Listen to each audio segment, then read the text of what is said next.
설교 제목을 보니까 생각나는 거 있지 않으십니까? 유명 라디오 프로그램의 제목입니다. 혹시 이걸 보자마자 그게 아니라 고흐의 그림이 생각났다면 문화생활의 분야가 저랑 다른 분이라고 생각을 하겠습니다. 네. 그러니까 이 라디오 프로그램 이제 하면 이제 인트로 음악부터 생각이 나거든요. 아시죠? 그 특유의 그 따라 있잖아요. 네. 최장수 프로그램인 줄 제가 알았는데요. 확인해 보니까 그건 아니더라고요. 지방 방송을 제외하더라도 세 번째 장수 프로그램입니다. 어쨌거나 1969년에 시작을 해서 지금까지 약 54년 정도 진행을 했으니 여기 계신 어머니들의 연령대와 상관없이 대부분의 어머니들께서 이 프로그램의 존재를 한 번쯤은 들어보셨을 겁니다. 그래서 알고 계실 겁니다. 제가 아까 이 프로그램에 대해서 말씀드리자마자 이문세 씨의 목소리를 떠올리신 분들도 계실 텐데 그 목소리를 먼저 떠올리신 분 또한 또 연령대가 좀 어느 정도 있지 않나라고 생각을 합니다. 찾아보니까요, 1985년부터 96년까지 10년이 넘도록 최장기간 DJ를 맡으신 분이더라고요. 혹여나 이 중에는 지금도 그걸 들으시는 분들이 있을 수도 있을 겁니다. 네. 특별히 연령대가 있으신 분들일수록 당시 이제 과거에는 미디어가 다양하지 않았잖아요. 그래서 아련한 청춘 시절 책상 위에서 공부하는 척하면서 들으셨던 분들이 있을 겁니다. 그런 추억이 있으실 겁니다. 괜히 아이들 공부하는 방에 요즘에 들어가시는 분들 계십니까? 어머니들 중에 간식 가져다 준다고 해서 들어가서 뭐 하나 확인하려는 어머니들 계시나요? 담대하게 이제 아예 뭐 스마트폰을 하고 있다든지 담대하게 컴퓨터를 하고 있는 친구들도 있겠지만 화들짝 놀라서 딱 덮는 친구들 있잖아요. 그것 생각해 보면 다 유전입니다. 예전에 어머니들께서도 어린 시절에 그러셨던, 라디오 딱 끈다든지 뭐 이런 가능성이 높아요.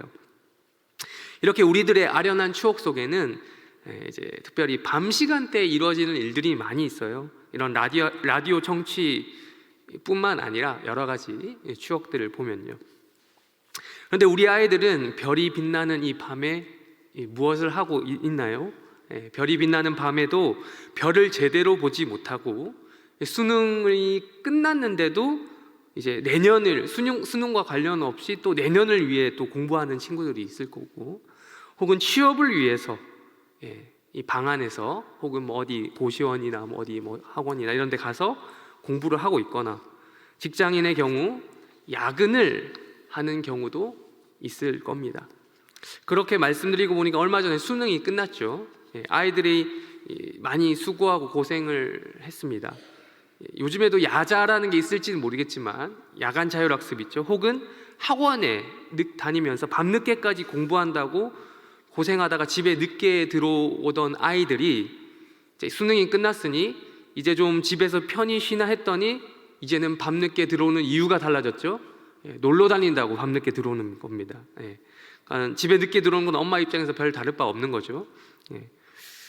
그래서 그렇게 밤늦게 별을 보며 다니는 아이들이 많이 있습니다. 근데 오늘 성경 본문 읽은 시편 8편에서는요, 밤늦게 별을 보았던, 별이 빛나는 밤을 이 바깥에서 야외에서 보내야만 했던, 그렇기 때문에 결코 이 밤을 아름답게만 맞이할 수 없었던, 또 그럼에도 이 별이 빛나는 밤을 보낸다는 듯한 이런 고백을 하면서 노래까지 흥얼거렸던 사람이 나오고 있습니다. 다윗입니다. 다윗의 시라고 적혀져 있죠. 오늘 이 다윗의 시편, 이 8편 아주 유명합니다. 오래된 이 복음성가도 있죠. 다들 아시겠죠? 우리 한번 불러볼까요?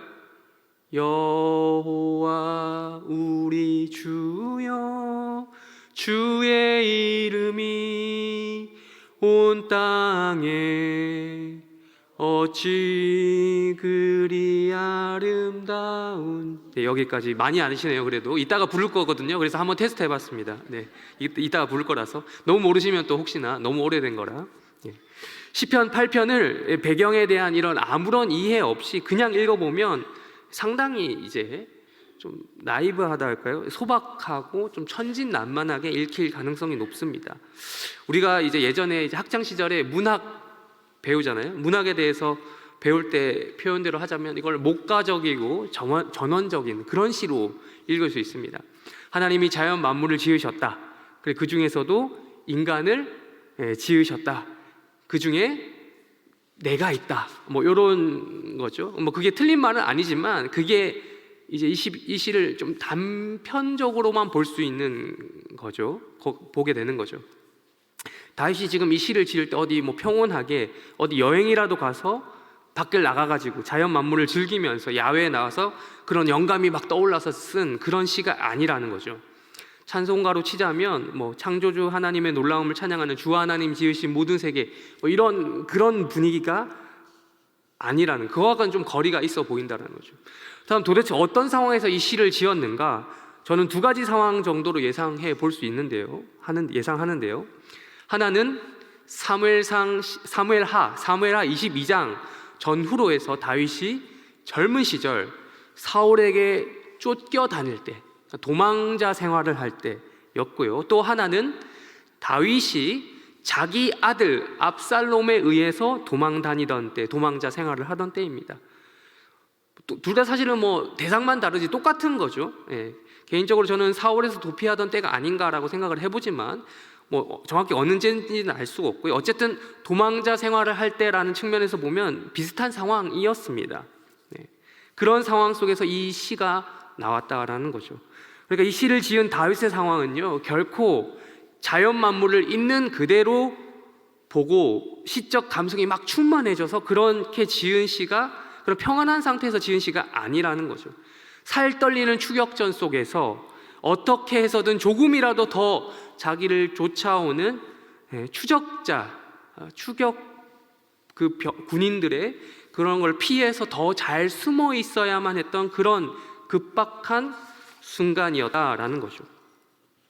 그래서 이 다윗의 인생을 여러분들 다들 성경을 통해 알 수 있듯이 이 사람의 인생은 실내 생활보다 실외 생활이, 그냥 실외도 아니고 군복을 입고 항상 그런 대기 상황, 어떤 상황이 올지 예측 불가한 야전 생활이 더 익숙한 사람이었던 겁니다. 그런 절박하고 급박한 상황, 도망 다니던 상황 중에 밤이 된 겁니다. 밤. 지금처럼 우리가 조명이라고 하면 지금 이렇게 어두워도 밖에 나가면 조명 때문에 밝잖아요. 근데 조명이라고 해봤자 옛날에는 촛불, 횃불 뭐 이런 진짜 실제로 불을 피워서 하는 그런 것들이 고작이었던 당시의 기준으로 보면 밤이 되면 정말 말 그대로 칠흑같이 주변이 어두웠습니다. 그렇기 때문에 밤 시간에 목표 지점을 향해 찾아가는 것은 아주 어려운 일이었어요.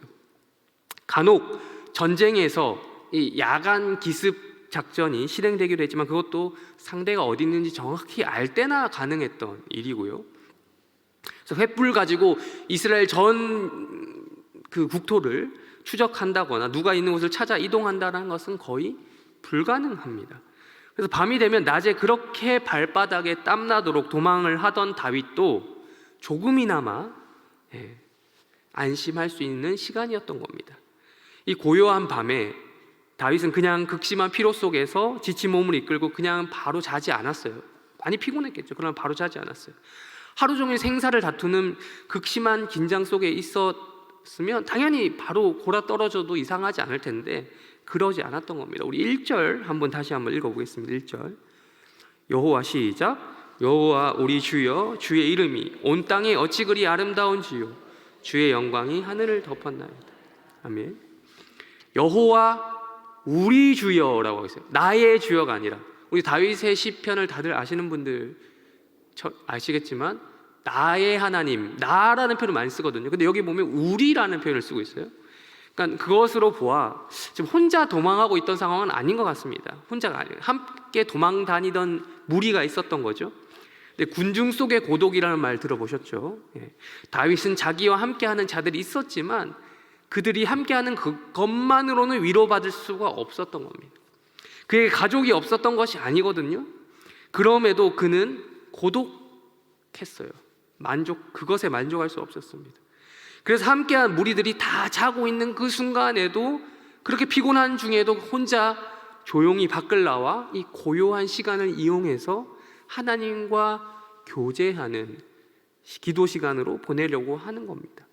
그는 고요한 밤에 가만히 고개를 들어 하늘을 바라보았습니다. 낮에는 내도록 땅만 쳐다보고 도피하였을 것입니다. 어디로 도망을 갈지 정처 없이 돌아다니는 그 순간에도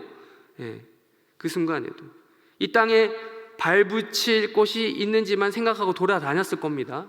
그러던 그가 드디어 이 고요한 시간을 찾았습니다. 그 고요한 시간에 고개를 들어서 하늘을 쳐다보는 거예요. 그가 바라볼 곳은 해는 이미 떨어진 지 오래고 어두컴컴했던 밤하늘이었습니다. 다윗은 하늘을 주목하였던 것이죠. 밤에 하늘을 바라보니 1절의 고백처럼 주의 영광이 하늘을 덮었나이다 라는 이 말이 나오는 거예요. 무엇을 보고 그러했을까요? 우리 3절 넘어가 3절 먼저 읽어보겠습니다. 3절 다시 한번 읽겠습니다. 시작. 주의 손가락으로 만드신 주의 하늘과 베풀어 두신 달과 별들을 내가 보니. 아멘. 컴컴한 밤에도 뭐는 있더라? 빛이 있더라라는 거죠. 그게 달과 별들이다.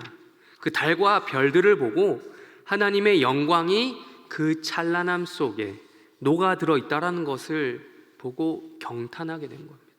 이 사실, 요건 낮에는 알 수 없어요. 모두가 밝은 주변이 밝았을 때는 알 수 없던 것들입니다.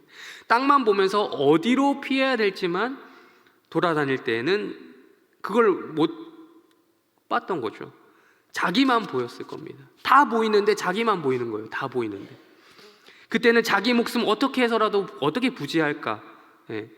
이 주변의 사람들 어떻게 같이 데리고 다닐까? 이런 생각만 했을 겁니다. 그런데 지금 밤에 나와서 하늘을 바라보니까 눈이 열린 거죠. 땅이 아니라 하늘만을 바라보게 된 거예요. 하늘만. 그것도 자신의 어두운 처지와 같은 가장 어두운 밤에, 어두컴컴한 밤 하늘에 가득 차 있는 우주 하늘에, 이 우주에 가득 차 있는 하나님의 영광이 보이는 것입니다. 제가 10년 정도 전의 이야기인데요. 제가 주일학교 유초등부 전도사를 했을 때 천문대에 갔었습니다. 가니까 뭐 영상도 보고 뭐 강의도 듣고 하는데 가장 중요한 게 이제 천체 망원경으로 하늘을 보는 겁니다. 별을 관측하는 거죠. 제가 난생 처음 그때 봤었는데요. 웬만한 아이들보다 그때 제가 더 신이 났던 기억이 있습니다. 별들을 직접 망원경을 사용해서 관찰한다는 게 너무 신기하고 놀라웠거든요. 두 눈으로 제가 직접 토성을 보았습니다. 토성. 그러니까 토성에 진짜 고리가 달려 있더라고요. 제가 사진으로만 봤는데 망원경을 통해서 보니까 진짜 토성에 고리가 달려 있는 것을 봤습니다. 과학책으로만 보던 걸요. 여러분들은 우주 관련된 영화나 뭐 이런 다큐멘터리 보는 걸 좋아하십니까? 아니면 보셨습니까? 옛날에 뭐 오래전에 나온 영화 인터스텔라 뭐 이런 영화 아시죠? 그런 거 보면 무엇을 느끼십니까? 지구와 비슷한 환경에 그런 행성이 어딘가는 있을 것 같다라는 생각을 하십니까? 그래서 우리처럼 살아가는 외계인이 어딘가 있을 거다라는 생각을 하십니까? 우주에 함부로 나갔다가는 우주 미아가 되거나 블랙홀에 빨려 들어갈 수도 있다라는 공포심을 느끼십니까? 유성 충돌로 지구가 멸망할 수 있다라는 생각을 하십니까? 그런 상상을 한다는 게 지금 뭐 잘못된 건 아니지만 적어도 우리는 그런 이 우주에 대한 이야기를 했을 때 좀 더 다른 차원에서, 높은 차원에서 생각을 할 수 있어야 되죠. 그것은 바로 이 우주의 광대함 앞에 인간은 아무것도 아니다라는 거예요. 우주의 광대함 앞에서 인간이 보잘것없는 먼지에 불과한 존재다라는 것을 알게 되는 겁니다. 여러분, 지구는 이 과학적으로 천문학적으로 무슨 계에 속해 있습니까? 지구. 여러분 배우셨죠? 무슨 계입니까? 태양계. 태양계는 또 어디에 속해 있습니까? 은하계, 우리 은하. 그 은하가 여러 개가 있다. 계속 여러 개가 아니라 엄청 많다고 하잖아요.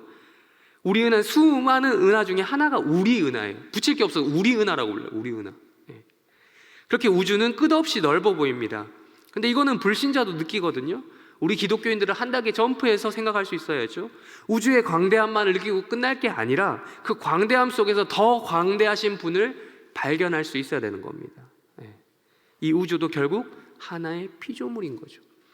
그 광대한 우주보다 더 뛰어난 광대하신 하나님을 발견해야 하는 거예요. 그래서 구약 성경에 보면 하늘의 하나님, 하늘의 하늘, 뭐 이런 표현을 자주 사용하고 있습니다.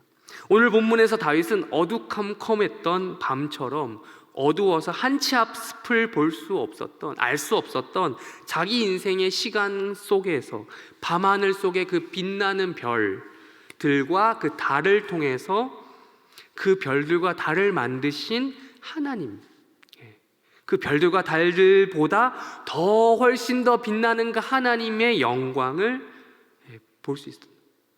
자기 인생길을 훤히 비추어서 인도해 주실 수 있는 그 하나님, 우주보다 훨씬 더 크고 충만하신 하나님, 하늘의 하나님과 그 영광의 빛을 발견했던 것입니다. 하나님의 그 빛나는 영광이 별들과 그 달에 어렴풋이나마 거기에 빛으로 드러나 있는 것을 보고 주의 영광이 하늘을 덮었나이다 라고 고백할 수 있었던 것이죠. 그렇게 하늘에서 하나님의 영광을 발견하고 나니 그렇게 힘들었던 이 땅 또한 새롭게 보일 수밖에 없는 것이죠. 그리고 다윗은 2절에서 자신 있게 이렇게 선언하고 있습니다. 2절 다시 한번 읽어보겠습니다. 시작. 주의 대적으로 말미암아 젖먹이들의 입으로 권능을 세우시며 이는 원수들과 잠잠하게 하려 하심이니이다. 아멘. 2절에서 명시하고 있는 것처럼 다윗은 자신의 다윗의 대적이 있죠. 대적이 자기만의 대적이라고 생각하지 않았어요. 누구의 대적이다? 주의 대적, 하나님의 대적이다라는 거예요. 분명히 다윗은 자기가 그 과거 사무엘 선지자에 의해서 기름 부음을 받았다라는 것 있잖아요. 그걸 인식하고 있었어요. 그렇기 때문에 자기를 대적하는 자는 동일하게 누구의 대적이다? 주의 대적이다라고 생각을 했던 거죠. 도피 생활에 있어서 자기에게 닥친 어려움 때문에 쉽게 목숨을 포기하지 않았던 이유가 여기 있었던 거예요. 자기는 기름 부음 받은 자라는 거예요. 그 정체성, 확신 속에서 목숨을 부지할 수 있었던 겁니다. 그런데 이 대적들을 하나님께서 어떻게 상대하신다고요? 뭐와 뭐의 입으로? 어린 아이들과 젖먹이들의 입으로 상대하신다. 어린 아이와 젖먹이들은 문자 그대로 보면요, 영유아를 이야기해요. 영유아. 비유적으로 보면 아주 대표적인 약자들을 말하는 거죠. 제가 요즘에 좀 키워봐서 알게 됐어요. 물론 저는 일부 육아에 제가 주도적으로 하는 게 아니라 참관하는 정도라서 할 말이 없는데요, 엄마들이 느낀다라고 하는 스트레스를 직간접적으로 경험하고 있습니다. 아이와 젖먹이들 어떻게 행동하는지 제가 체험했습니다. 그저 자기가 가진 입으로 제대로 이렇게 할 수 없으니까 입으로 다 합니다. 입으로 울죠. 막 입을 가지고 이렇게 의사 표현할 때 마음에 안 들면 울어요. 막 뭔지도 모르겠다 일단 울어요. 울고 요즘에는 좀 옹알이를 하는데 옹알이를 하죠. 막 옹알이. 뭐라 합니다. 근데 사실 정확하게 모르겠어요. 손짓으로 의사를 표현합니다. 이거 달라는 거겠죠. 이거 이렇게 하면은. 그러면서 이게 부모에게 이런 식으로 요청을 하는 거죠. 근데 제가 생각해 보면 상전 중에 이런 상전이 없어요. 아주 당당하게 요구합니다. 어떤 부끄러움 하나 없이 이렇게 실례지만 이런 거 없이 그냥 되게 당당하게 요구하거든요. 그 말인즉 자기가 요구사항을 해달라는 대로 해달라는 거죠. 젖을 달라, 먹여 살려달라, 등등. 이게 어린아이들과 젖먹이들의 입 아닙니까? 이 권능이 있는 거죠. 이 입에 권능이. 이런 측면에서 다윗이 어린아이와 젖먹이와 같은 자에 불과했던 자신의 이야기를 하고 있는 겁니다. 찾지는 않겠습니다만 사무엘상 17장의 시점으로 거슬러 올라가 보면 이 유명한 사건, 다윗의 데뷔 무대가 나옵니다. 무슨 사건이죠? 애들도 다 아는, 우리 어린이들도 주일학교에서 다 배우는 유명한 사건, 다윗과 골리앗의 싸움입니다. 전쟁이에요. 다윗이 정상적인 군인의 모습으로 무장해서 싸웠던 이야기가 아니죠. 그는 전쟁에 참여했던 정규 군인이 아니었습니다. 징집이 안 된 20살 이하의 사람이었습니다. 많이 쳐줘봐야 청소년 또래였습니다. 물론 목동으로 활동하면서 사자와 곰 등을 걸로 이겨낼 수 있을 정도의 실력은 있었습니다만 그것도 한계가 있죠. 지금은 전쟁이에요, 전쟁. 그리고 상대는 누구냐? 당시 기준으로 지구 최강자예요. 골리앗이었습니다. 체급이 나이도 안 맞고 체급도 안 맞아요. 그럼 격투기 하는 거 여러분들은 별로 우리 여성분들 안 좋아하시죠? 막 싸워서 피 터지고 싸우고 뭐 이런 거 안 좋아하시잖아요. 근데 그런 거 보면요, 몇 킬로그램만 중량 차이가 나도 체급이 다르다고 해서 싸움이 안 돼요. 싸움. 근데 다윗과 골리앗은 말 그대로 진짜 우리가 표현한 대로 다윗과 골리앗의 싸움이었습니다. 그러니까 다윗은 사울이 생각했을 때도, 그때 당시 사울 왕이 생각했을 때도, 골리앗이 생각했을 때도 아군이나 적군이나 그냥 아이였던 거예요. 젖먹이에 불과했던 겁니다. 구약 성경에서 여자와 더불어 당시 대표적인 약자로 불리는 그런 아이로 봐도 무방한 자였던 거예요. 다윗의 이 기억 속에서 지금 그 추억이 다시 떠올랐던 것이죠. 그래서 지금 다윗의 말을 통해서 지금 자신도 똑같이 그 어린아이의 그 심정으로 돌아가서, 그 아이의 심정으로 돌아가서 어린아이와 젖먹이에 떼쓰는 입처럼 지금 자기가 입으로 하나님 앞에 얘기하는 거예요. 떼쓰는 거예요. 젖달라, 지금 자기를 살려달라고 이야기하고 있는 처지와 똑같다라는 거죠. 그 외치는 소리를 하나님이 들으시고 자기를 의지하는, 하나님을 의지하는 아이와 같은 약자들의 기도를 들어달라라는 거죠. 다윗에게는 이 기도가 전혀 낯설지 않았던 겁니다. 이미 자기가 어린 시절에 하나님의 영광을 위해서 싸웠더니 어떤 일이 있었습니까? 하나님의 이름이 정말 온 땅에 아름답다라고 확신했던 그 어린 시절의 그 신앙이 있잖아요. 그때 나가서 싸워서 골리앗을 이겼던 경험이 있잖아요. 여러분, 골리앗이 방심해서 졌습니까? 아니죠. 골리앗도 할 말 다 하잖아요. 그 앞에서 야, 네가 뭐 어쩌고저쩌고 하면서 막 이스라엘 군대도 모욕하고 막 하면서 하잖아요. 그러나 한 방에 끝나버렸어요. 긴 말 필요 없이 하나님이 이기게 하셨습니다. 정리하자면 어린아이와 젖먹이들의 입으로 말미암아 원수들과 그 보복자들은 입도 열지 못하고 잠잠하게 되었던 겁니다. 입을 닫고 있는 거예요. 여기서 잠잠하게 된다는 말이 재밌는 것이 히브리어로 사바트라고 하는데, 이게 이제 뜻이 그냥 요것만 잠잠하다라는 말로만 쓰이는 게 아니라 도망가다, 패주하다, 전쟁에 져서 도망가다, 이런 말로도 번역이 가능합니다. 그러니까 다윗의 대적이 지금 어린아이와 같이 연약한 다윗을 쫓아오고 있었지만 한마디 말도 못한 채 오히려 패주하고 도망하는 것입니다. 다윗의 상황과 정반대가 되어버린 것입니다. 우리 4절을 이어서 읽어보겠습니다. 4절 읽겠습니다. 시작. 사람이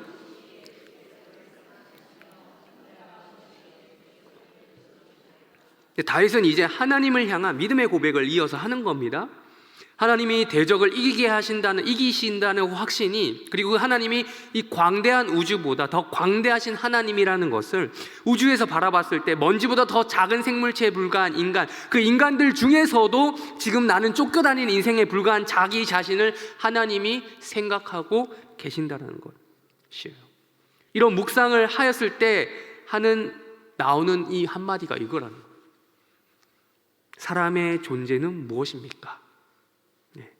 도대체 그 사람이라고 하는 나는 당신 앞에서 어떤 존재인데 저를 이렇게까지 생각해 주시는 겁니까? 라는 거죠. 하나님 뭐가 아쉬울 게 있어서 그러는 거냐라는 거죠. 여러분, 밤하늘에 별을 보면서, 혹은 밤이 아니라 정반대로 새벽녘에, 요즘에는 뭐 이제 배송 일을 겸으로 하시는 분들도 많으죠. 새벽 일도, 새벽, 진짜 말 그대로 한밤중 새벽까지, 새벽에 일찍 별을 보며 먹고 살기 위해서, 더 나은 삶을 위해서 돌아다니는 분들이 많이 계십니다. 그런 분이 여러분들이실 수도 있고, 여러분은 이런 고백 해보신 적 있으십니까? 혹은 밤하늘에 새벽 일찍 별을 보며 먹고 살기 위해서, 더 나은 삶을 위해서 돌아다니는 우리 자녀들은 이런 고백을 해본 적이 있는 자녀들입니까? 또한 밤하늘에 별을 보든 아니면 새벽녘에 일찍 별을 보든 먹고 살려고 더 나은 삶을 위해서 돌아다니는 우리의 남편들은 이런 고백을 해본 적이 있는 분들일까요? 하나님이 왜 나 같은 자를 구원하셨을까? 하나님 뭐가 아쉬워서 나를 구원하자고 이렇게 자신의 아들 예수 그리스도를 이 땅에 보내셔서 고난을 받게 하셨을까라는 것이죠. 이런 거. 우리 이어서 5절 읽겠습니다. 5절 읽어보겠습니다. 시작. 그를 하나님보다 영화와 존귀로 관을 씌우셨네. 여기 나온 하나님보다라는 단어 있잖아요. 하나님보다라는 단어가 옛날 한글 성경에는 뭐라고 나오는지 아십니까? 개역 개정이죠. 개역 한글. 혹시나 갖고 계신 분들이 있을지 모르겠지만 천사보다라고 나와요. 천사보다. 아니 하나님, 천사 이 차이는 이거 거의 끝과 끝이죠. 극과 극의 차이가 있는데 왜 이렇게 다른 것일까요? 어떤 번역은 천사라고 하고 어떤 번역은 하나님이라고 합니다. 근데 히브리어를 보면요, 엘로힘, 즉 하나님이라고 나옵니다. 하나님이라고 해야 맞는데 옛날 개역 한글에는, 옛날 성경에는 천사라고 했던 거죠. 그러니까 왜 그렇게 했냐면, 감히 4절에 보면요, 이 사람이 나오잖아요. 사람 4절에 나온 사람을 하나님과 어떻게 비견할 수 있냐라고 하면서 불경건해 보인다라는 이유로 천사라고 번역을 했던 것이죠. 그러나 인간은 하나님의 형상으로 창조되었다라고 우리 성경을 분명히 이야기하고 있죠. 그렇기 때문에 우리는 충분히 이 말에 대해서 오해하지 않으며 읽을 수 있습니다. 하나님보다 조금 못하다고 했지 하나님과 같다라고 하지 않잖아요. 하나님과 같으면 그건 이제 죄죠. 하나님과 같게 되는 것은 죄죠. 그렇지만 하나님과 조금 못한 것은 하나님의 형상으로서 인간의 자리를 지키는 겁니다. 하나님의 형상으로 창조된 인간은 하나님의 영광을 나누어 받은 존재입니다. 그렇기 때문에 5절에서 말하는 것처럼 우리에게도 똑같이 왕에게만 주어지는 영화와 존귀로 수놓은 면류관이 주어지는 것입니다. 이렇게 존귀한 하나님의 형상인 인간에게 주어진 가장 큰 임무는 무엇일까요? 6절에서 8절까지 읽어보겠습니다. 쭉 6절부터 8절까지 읽겠습니다. 시작. 주의 손으로 다스리게 하시고 만물을 그의 발 아래 두셨으니 곧 모든 소와 양과 들짐승이며 공중의 새와 바닷길에 다니는 것입니다. 아멘. 바로 피조세계의 통치입니다. 하나님께서 직접 다스릴 수도 있는 이 세계를 하나님께서는 자신의 형상인 인간을 대리자로 세우셨습니다. 자기가 직접 통치해도 되지만 굳이 인간을 세우셔서 대리를 맡기시는 거예요. 나아가 나 같은 자를 세우셔서 만물을 다스리게 하는 거예요. 인간이 다스리는 것은 곧 하나님이 다스리는 겁니다. 그 이유 뭡니까? 인간은 하나님보다 조금, 아까 읽었죠? 조금 못한 존재, 하나님의 형상이기 때문입니다. 인간이 다스리는 대상은요, 모든 생명체, 이 땅에 속한 모든 생명체입니다. 또 우리가 착각해야 되지 말 것이 있습니다. 하나님의 형상이라면서 하나님 모든 걸 다 허락한 것, 무작정 다 모든 걸 허락하지는 않았다는 겁니다. 6절 밑을 우리가 읽었죠. 자세히 보면요, 6, 7절, 8절 보시면 하나님이 창조하신 모든 것을 다 다스리라고 하지는 않았어요. 하나님이 허락한 것은 땅에 속한 것들입니다. 땅에 속한 것들, 땅에 있는 생명체 한해서요.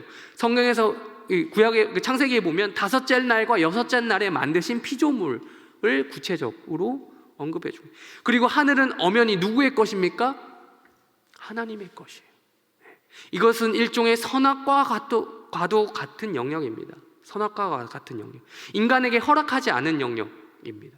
인간이 교만해지는 까닭은 무엇입니까? 하나님의 영역이라고 하는 하늘의 것까지 손아귀에 넣으려고 하는 시도가 바로 교만하는 것이에요. 그게 죄죠. 교만. 선악과를 먹은 이유이기도 하고 그 이후에 일어나는 인류의 수많은 그 범죄의 근간에 이것이 있잖아요. 바벨탑 사건 또한 그것을 잘 이야기해주고 있잖아요. 과학기술이 발전해가지고 흔히 인간이 정말 날고 긴다고 하더라도 인간의 능력으로는 우주를 다 파헤칠 수도 없겠지만 그런 시도조차도 어떻게 보면 하나님의 영역을 침범하는 그런 시도가 될 수 있습니다. 그래서 우리는 주의해야 합니다. 개인적으로 저는 과학이라고 하면 잘 모르는 분야이지만 혹시나 우주과학이라고 하는 것의 그 근간에 우주를 인간의 힘으로 다 파악할 수 있다, 그리고 정복할 수 있다, 이런 정신이 깔려 있다면 우리는 동의할 수 없습니다. 아마 그렇게 할 수도 없겠죠. 아까 얘기했지만 우리 은하도 다 못 돌아다녀 봤거든요. 인간이 아직. 다른 은하계에 가는 거 빛의 속도로 계산하면 몇 광년이 걸린다고 하잖아요. 광년. 예. 이제 겨우 인간이 달에 갔다 왔어요. 예. 그럴 뿐입니다. 우리 마지막으로 9절 또한 읽겠습니다. 9절 읽겠습니다. 시작. 여호와 우리 주여. 네, 아름다우지. 하늘과 땅의 명확한 구분, 이러한 분명한 선을 통해서 다윗은 자기 자신의 몫을 알았던 것 같습니다. 1절에서 말했던 것을 다시 한번 말합니다. 처음에 말했던 그것을 끝에 말하는 시의 기법을 뭐라고 하죠? 학창 시절의 기억을 되살려 볼까요? 앞과 뒤에가 똑같은 그 문학 기법 있잖아요. 네, 다시 한번 제가 상기시켜 드리겠습니다. 알고 있었지만 까먹은 겁니다. 모르는 게 아니라 수미상관법. 네, 들어보셨습니까? 오랜만에 들으시죠? 네. 근데 적어도 우리 손주들이나 우리 자녀들에게 좀 이게 부모님들도 안다라는 것을 인식을 시켜줘야 될 이유가 있어요. 안 그러면 우리 자녀들 무시합니다. 우리 부모님들. 네. 시편도 이런 식으로 구성이 되어 있는데, 네, 정리하자면 처음 다윗은 밤하늘의 달과 별들을 통해서 하나님의 우주보다 광대하시고 어마어마한, 진짜 말 그대로 측량할 수 없는 영광스러운 빛을 보았습니다. 그리고 그것에 반하는 아주 먼지보다 더 작은 자기 자신의 자금도 함께 볼 수 있었어요. 그럼에도 불구하고 자기와 같이 그런 연약한 자, 젖먹이와 같은 어린 아이와 같은 자를 통해서 자신의 대적을 잠잠케 하시는 하나님을 신뢰하게 된 거예요. 확신하게 된 것이죠. 이 시의 고백을 통해서. 그리고 하나님께서는 이런 약한 자, 자기를 통해서 자신에게 주어진 몫을 고백하게 하시는 거예요. 그것이 바로 이 땅에서의 통치, 하나님의 통치입니다. 하늘과 땅 모두를 하나님이 통치하시지만 하나님께서는 이 땅이라고 하는 영역을 우리 인간에게 주셨습니다. 다스리라고. 우리는 하늘을 바라보지만 결국 어디를 딛고 살아갑니까? 이 땅을 밟고 디딛고 살아갑니다. 네. 다시 땅을 보면서 살 수밖에 없는 존재입니다. 그렇다면 어떻게 살아가야 할까요? 하나님께서 이 땅을 창조하시고 하나님의 형상인 인간에게 주셨던 그 영광을, 이 땅을 정복하고 다스리라고 하는 그 명령에 순종하면서 살아가는 것이 바로 우리 인간의 인간됨이다라는 것을 다윗이 알았던 것이고, 반대로 다윗의 대적들은 그것을 몰랐던 것입니다. 그래서 그에게 주어진 영광을, 모든 인간들이 누려야 됐던 이 영광을 사실 어떤 일부는 가지고 있지만 어떤 일부는 이것을 잃어버린 거예요. 상실한 거죠. 정복하고 다스리라, 창세기에 나온 그 말씀 있잖아요. 그거를 다른 식으로 왜곡해서 이해하는 자들이 있고 하나님의 말씀대로 그대로 이해하는 자들이 있다는 거죠. 왜곡해서 이해하면 천상천하 유아독존이 되는 겁니다.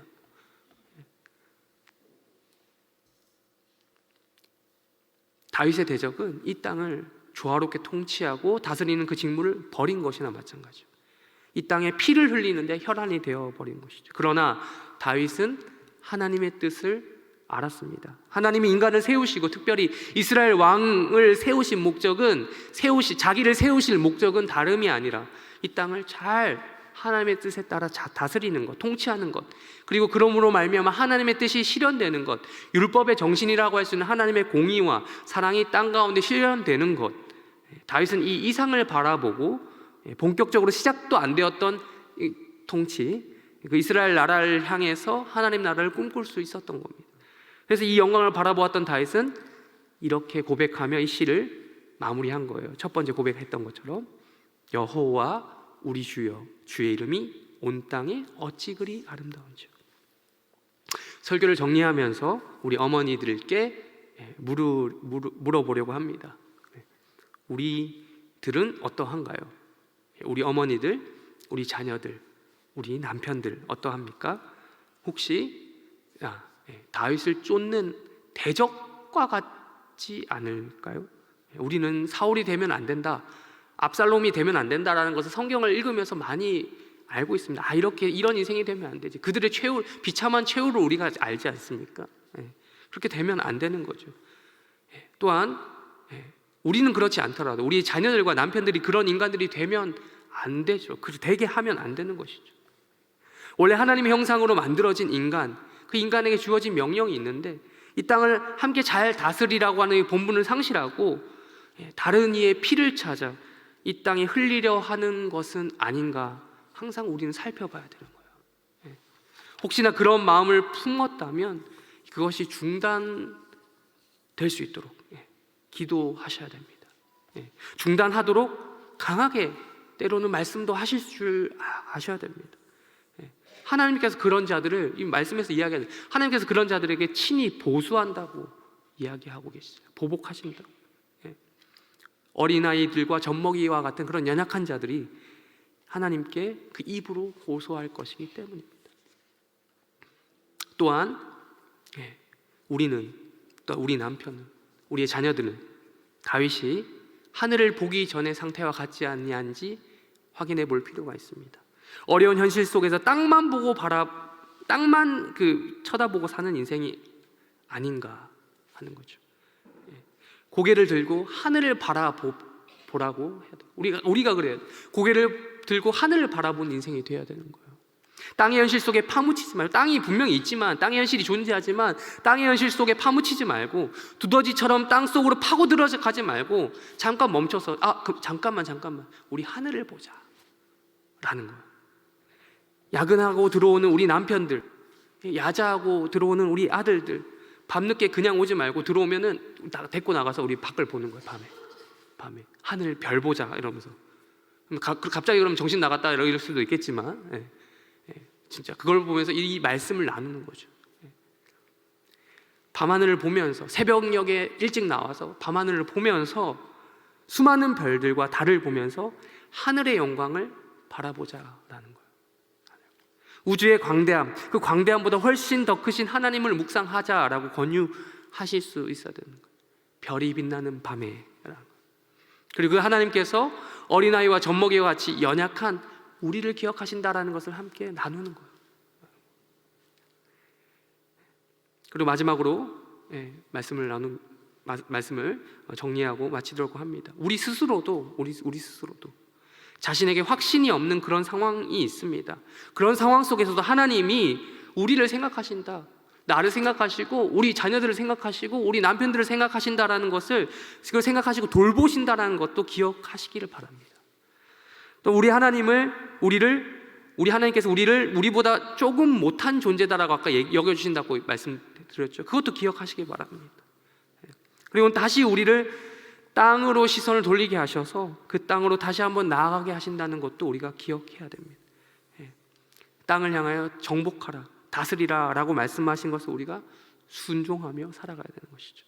훗날 다윗이 왕이 되어서 율법과 복음의 정신을 가지고 하나님 나라를 이루어 갔던 것처럼 우리 남편과 우리 자녀들이 그렇게 살 수 있도록 기도하셔야 되는 겁니다.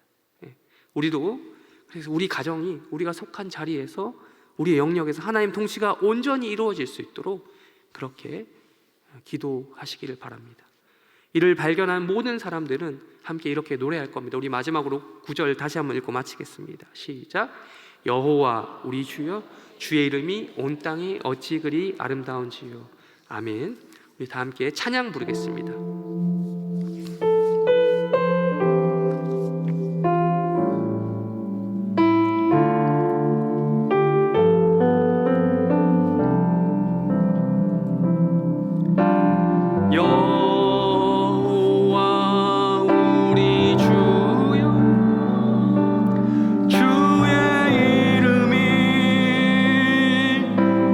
땅에 어찌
먼저 기도할 것은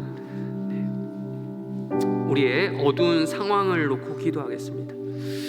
정말 밤 하늘과 같은 밤 시간, 그 길고 긴 밤부터 새벽까지 계속해서 어두컴컴한 우리의 현실이 분명히 놓여져 있습니다. 계속해서 우리 자녀들, 우리 남편들 당장 먹고 살기도 힘들고 그걸 위해서 아침 정말 별 보면서 나갔다 들어오는 그런, 낮에 우리 자녀들과 밖에 나가서 뭘 하고 싶어도 할 수 없는 그런 현실 가운데 있는 분들 있으리라 생각합니다. 우리 다 같이 이 시간 기도할 때, 하나님, 그 어두컴컴한 상황 속에서도 별을 바라볼 수 있는, 별에 빛나는 별을 통해서 하나님이 어떤 분이신지 알 수 있는, 하나님의 영광을 조금이나마 어렴풋이나마 깨달을 수 있는 그런 우리 자녀들 되게 해달라고, 우리 남편들 되게 해달라고 우리 다 같이 함께 먼저 기도하도록 하겠습니다. 다 같이 기도하겠습니다. 하나님 아버지, 감사합니다. 오늘 말씀을 놓고 함께 기도합니다. 다윗의 상황이 그러했습니다.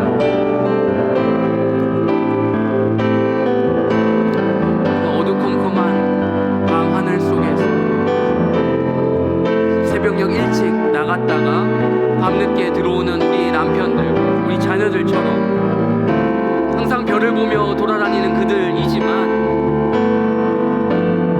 그럼에도 불구하고 하나님, 빛을 완전히 거두어 가시지 않은 것에 대해서 우리가 감사할 수 있는 자들 될 수 있도록 도와주시옵소서. 하나님, 정말 별이 빛나는 밤에 밤보다 별에 집중할 수 있도록 도와주시옵소서.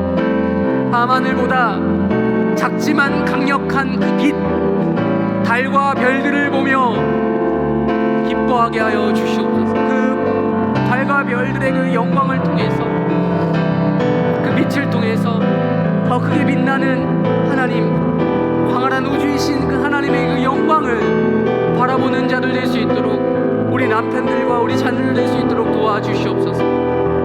하나님 은혜를 베푸시고, 우리 자녀들과 우리 남편들이 그 상황이 구체적으로 어떠하든지 주님께서 은혜를 베풀어 주셔서 그들의 그 상황이 어렵다 할지라도 가정을 위해서 여기 노력하고 수고하는 그들의 수고가 수고만으로 그치지 않게 하시고, 반드시 하나님께서 그 영광을 통해 하나님 바라볼 수 있는 자들 될 수 있도록 도와주시옵소서. 네 물리적인 수고만 하고 끝나는 것이 아니라 그들의 수고 가운데 하나님께서 함께 하시지 않으면 안 된다라고 하는 하나님의 그 영광을 바라볼 수 있는 그런 믿음으로 연결될 수 있도록 도와주시옵소서. 주님, 그들 가운데 분명한 수고가 있게 하여 주시고, 분명한 수고를 통해서 하나님이 어떠한 분인지 분명히 경험하는 그런 놀라운 일들이 일어날 수 있도록 도와주시옵소서. 그로 말미암아 이렇게 기도하는 아내가 있다고, 이렇게 기도하는 엄마가 있다고 그들이 고백할 수 있는, 그들의 엄마의 기도를 통해서, 그들의 아내들의 기도를 통해서 우리가 살아간다. 그들의 신앙이 또한 단련받는다. 그들의 신앙이 세워진다라는 고백을 할 수 있도록 주님 역사하여 주시옵소서. 주님 은혜를 베풀어 주시옵소서. 주님 함께하여 주시옵소서. 그 아이들이 정말 땅만 쳐다보고 사는 인생이 아니라, 밤하늘만 쳐다보는 밤 자체에만 집중하는 인생이 아니라, 하늘의 별과 달과 빛나게 비추시는 하나님의 영광을 그들이 경험할 수 있도록 도와주시옵소서. 그것을 통해서 자신이 무엇인지, 어떤 존재인지 깊이 알게 하여 주시고, 주님 은혜를 베풀어 주시고 할 수 있도록 도와주시옵소서. 우리 한 가지 더 기도합니다. 우리 기도할 때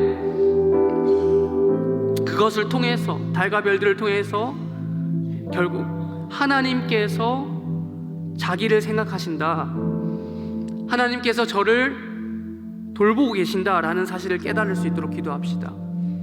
그냥 그저 어머니가 기도한다, 아내가 기도한다, 나를 위해 기도하고 있다, 요 정도 수준이 아니라요, 그들이 자신의 하나님을 만날 수 있도록, 하나님께서 자기를 정말 깊이 생각하신다.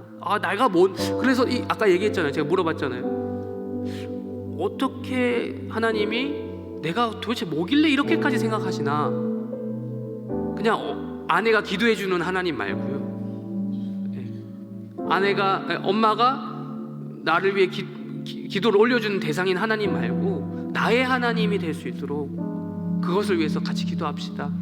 어떤 상황을 통해서 하나님께서 환경을 통해서 말씀을 통해서 역사해달라고, 그들이 자신의 하나님, 사람이 내가 도대체 뭐길래 하나님 나를 이렇게까지 생각하십니까? 우리 아내가 말하는 하나님이 이분이구나, 우리 엄마가 말하는 하나님이 이분이구나, 이런 고백이 나올 수 있도록 우리 다 같이 하나님께서 역사해달라고 우리 같이 기도합니다. 하나님 아버지 주님 도와주시옵소서. 우리가 좀 더 깊은 기도를 하길 원합니다. 우리 자녀들의 고백 가운데, 우리 남편들의 고백들 가운데 이런 고백이 있을 수 있도록, 우리 어머니들만의 고백이 아니라 자녀들의 입술을 통해서, 우리 어머니들의 입술을 통해서 이런 고백이 나올 수 있도록 도와주시옵소서. 어떻게 하나님, 내가 뭐길래, 나 생각을 해보면 하나님 앞에 한 게 하나도 없는데, 하나님 앞에 하나님이란 분께 잘해드린 거 하나도 없고, 오히려 신앙을 기독교를 싫어했으면 싫어했지, 하나님의 존재를 무시하려 했으면 했지, 내가 이런 것을 한 적이 없는데 라고 하는 고백이 일어날 수 있고, 하나님 정말 하나님이 내가 뭔데 이렇게까지 생각하십니까? 나를 이렇게 돌보아 주십니까? 라는 이러한 것들이 나올 수 있도록 도와주시옵소서. 나아가 이들이 하나님께서 허락하신 이 인생 가운데서 그 인생을 정말 적극적으로 경영하는 자를 될 수 있도록 주님 은혜를 베풀어 주시옵소서. 정말 밤하늘에 빛나는 별과 같은 인생 살아갈 수 있도록 주님 도와주시옵소서. 하나님 은혜를 베풀어 주시고 주님 역사하여 주시옵소서. 이들이 정말 하나님께 자신의 이런 인생사를 통해서 별과 같은 인생, 별을 바라보는 이런 사를 통해서, 그들의 인생을 통해서 하나님을 만날 수 있도록, 자신의 하나님 만날 수 있는 놀라운 역사 일어날 수 있도록 도와주시옵소서. 자기의 하나님 만날 수 있도록 도와주시옵소서. 엄마의 하나님이 아니라, 우리 아내의 하나님이 아니라 자신의 하나님 만날 수 있도록 도와주시옵소서. 우리 자녀를 위해 기도합니다. 우리 아내를 위해 기도합니다. 우리 아이를 위해 기도합니다.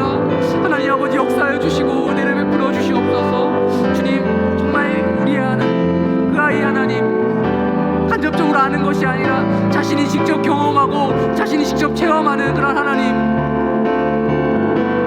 듣기만 하는 하나님이 아니라 정말 내가 직접 보았노라 하는 그 하나님 만날 수 있도록 주님 도와주시옵소서.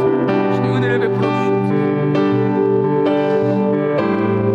우리 한 가지 또 기도합니다. 기도할 때 우리 자녀들이, 우리 남편들이 세상 속에서, 그 어두컴컴한 세상 속에서 달과 별같이 빛나는 인생 살 수 있도록 도와달라고 기도합시다.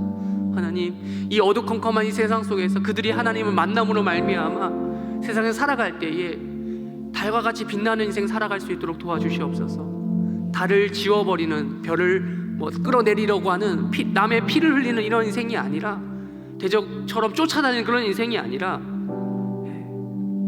비록 어린아이와 같다 하더라도, 젖먹이와 같다 하더라도 그들의 입으로 하나님을 고백하며 빛을 내는 인생 살 수 있도록, 어두운 빛 속에서 짠 하고 빛나는 그 별빛처럼 빛나는 인생 살아가게 해달라고, 그들의 인생을 놓고 또한 이 삶의 그런 모습을 놓고 같이 기도하도록 하겠습니다. 우리 다 같이 함께 기도합니다.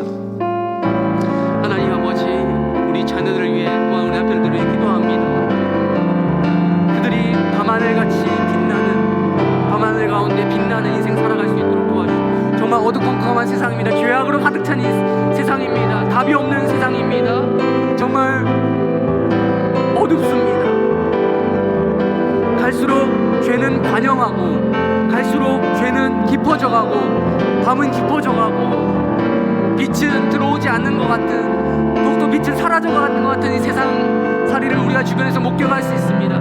그런 세상 살이 가운데 우리 자녀들이, 우리 남편들이 빛나는 인생 살아갈 수 있도록 도와주시옵소서. 주님 역사하여 주시고, 우리 자녀들이 하는 자신의 하나님 만남으로 말미암아, 우리 남편들 자신의 하나님 만남으로 말미암아 진정으로 그들의 삶 속에서 빛나는 인생, 달과 별과 같은 인생 살아갈 수 있도록 주님 그들의 역할과 그들의 살아가는 그 정체성을 분명히 하여 주시옵소서. 그들의 하고 있는 일을 통해서, 그들이 하고 있는 직업과 그들이 하고 있는 살아가는 삶의 양식을 통해서 하나님 영광 받으시고 은혜를 베풀어 주시옵소서. 그러면 그들이 작은 빛이 되어 또한 그 또 다른 빛을 전수할 수 있는 그런 귀한 아이들 될 수 있도록 주님 붙잡아 주시옵소서. 주님 역사하여 주셔서 주님 우리 아이들이 그런 인생 살아갈 수 있도록 주님 은혜를 베풀어 주시옵소서.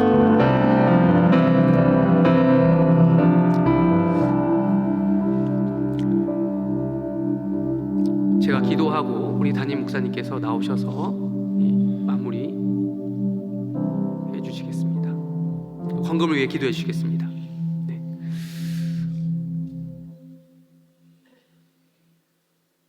제가 마무리. 네네네, 알겠습니다. 네. 제가 기도하겠습니다. 하나님 아버지 감사합니다. 이렇게 우리가 별이 빛나는 밤에라는 제목으로 함께 말씀을 나누었습니다. 우리 상황이 정말 어두운 상황입니다. 별이 빛나는 것보다 밤에 더 집중할 수밖에 없는 주변의 상황과 우리의 현실이 있습니다. 그럼에도 불구하고 우리가 별에 집중할 수 있도록 도와주시옵소서. 우리 인생이 별과 같이 빛날 수 있도록, 우리 자녀들의 인생과 우리 남편들의 인생이 별과 같이 작지만 분명히 빛이 나는 인생 될 수 있도록 도와주시고, 그들의 빛으로 말미암아 하나님의 영광이 훤히 드러날 수 있는 인생 살아갈 수 있도록 도와주시옵소서. 감사하며 예수님의 이름으로 기도합니다. 아멘.